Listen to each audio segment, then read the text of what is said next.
બંધારણમાં જોવા મળતી શાસન વ્યવસ્થાના પ્રકારો. કઈ પ્રકારની શાસન વ્યવસ્થા છે?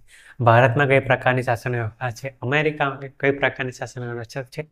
એના કઈ પ્રકારની શાસન વ્યવસ્થા કેટલા પ્રકારની છે એ જોવાના છીએ.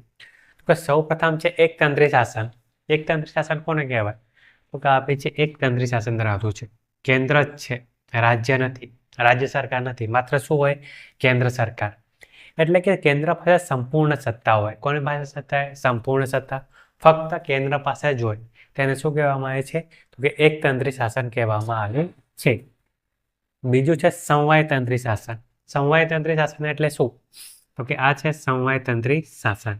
કેન્દ્ર અને રાજ્ય બંને પાસે સરખા પ્રમાણમાં સત્તા હોય. શું કહે છે? સત્તાનું વિભાજન થયેલું હોય. કેન્દ્ર અને રાજ્ય પાસે શું હોય? સત્તાનું વિભાજન થયેલું હોય. તેને કહેવામાં આવે છે સમવાયતંત્રી શાસન. ઉદાહરણ છે અમેરિકા. અમેરિકામાં કયું શાસન છે?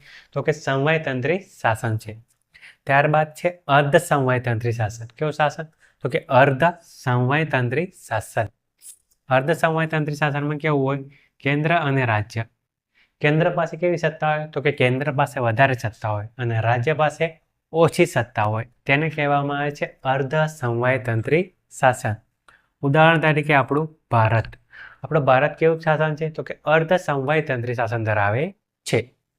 ત્યારબાદ છે પરિસમવાયતંત્રી. તો કે પરિસમવાયતંત્રી એટલે કેવું શાસન? તો કે પરિસમવાયતંત્રી એટલે કેન્દ્ર પાસે ઓછી સત્તા હોય અને રાજ્ય પાસે વધારે સત્તા હોય. કેન્દ્ર પાસે કેવી હોય? કે ઓછી હોય અને રાજ્ય પાસે વધારે સત્તા હોય. તેને પરિસમવાયતંત્રી શાસન કહેવામાં આવે છે. ઉદાહરણ તરીકે પૂર્વ સોવિયત યુનિયન સંઘ. પૂર્વ સોવિયત યુનિયન સંઘ.